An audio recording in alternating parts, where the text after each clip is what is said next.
నా హృదయపూర్వక ధన్యవాదాలు తెలియజేసుకుంటున్నాను.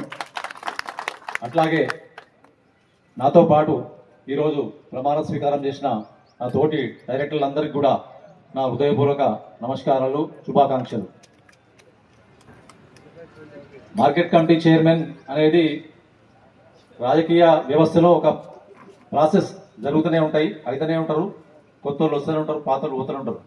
కానీ అదొక డిఫరెంట్ స్టోరీ. మన మండలం నాయకులందరికీ కూడా తెలుసు. దాదాపుగా 2015లో కూడా నేను మార్కెట్ కమిటీ చైర్మన్ పోటీదారుని. ఇక్కడ రాజకీయ నాయకులందరికీ కూడా అవగాహన ఉన్నది. అప్పుడు నేను టీఆర్ఎస్ పార్టీలో ఉన్నా. 15లో కూడా నేను చేసిన సర్వీస్కి నాకు ఇస్తా అని చెప్పి మళ్ళీ మాట తప్పింది. తర్వాత 2018, 2019, 2020, ఇప్పుడు 2025లో మరి చెరుకు సీనన్న ఆశీర్వాదం వల్ల నేను ఈరోజు చైర్మన్ కాగలిగాను. నేను నిజంగా చెప్తున్నా, ఈ చైర్మన్ కోసమే పార్టీ మారిన. ఇది కొందరికి తప్పు అనిపించవచ్చు. ఎందుకు మారినా అంటే, ఈ చైర్మన్ పదవి వస్తే నాకు ఏదో కొమ్ములు వస్తాయి, దీంతో ఏమో అయిపోతుందని కాదు.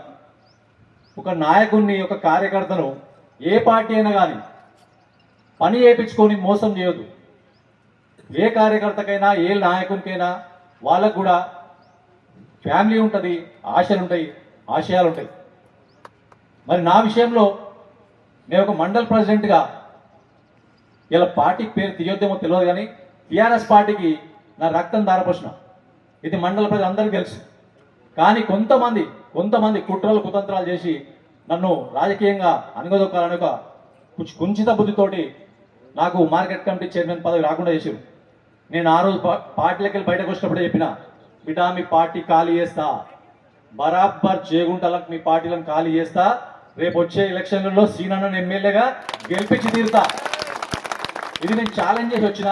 ఇప్పుడు కూడా సభాముఖంగా చెప్తున్నా, ఖచ్చితంగా రేపు వచ్చే ఎలక్షన్లలో మన చెరుకు శ్రీనన్నను నిజంగా కూడా నేను ఇప్పుడు